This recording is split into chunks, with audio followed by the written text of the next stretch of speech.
Depuis une dizaine d'années, de plus en plus d'entreprises se disent libérées. Si le concept proposé par Isaac Getz séduit un grand nombre d'acteurs, il n'existe pas pour autant une définition claire. C'est pourquoi, avec la chaire Futur de l'industrie et du travail de Mines ParisTech et la Fabrique de l'industrie, nous avons voulu regarder au-delà de l'entreprise libérée et nous intéresser à l'autonomie dans les organisations, en insistant particulièrement sur le comment faire, jusqu'alors peu traité dans la littérature.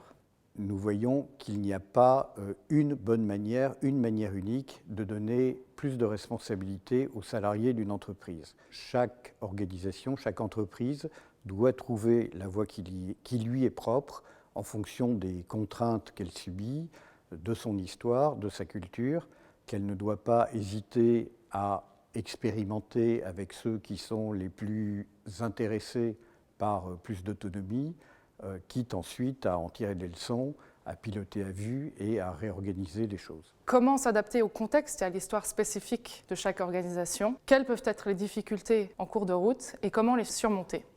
Pour ce faire, nous avons enquêté auprès d'une dizaine d'organisations très diverses.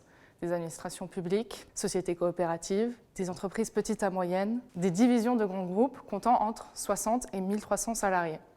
Nous avons veillé à interroger au moins une dizaine de salariés dans chaque organisation, de fonctions et de positions hiérarchiques différentes.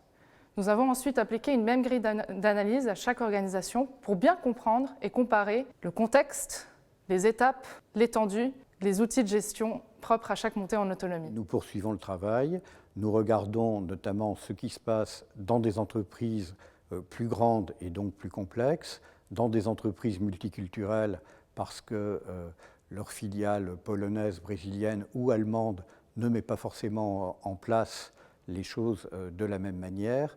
Et donc la chaire Futur de l'industrie du travail continue sur ce chantier. C'est pourquoi, à l'automne, nous ferons un séminaire d'échange d'expériences pour continuer à capitaliser sur ce qu'ont fait les uns et les autres.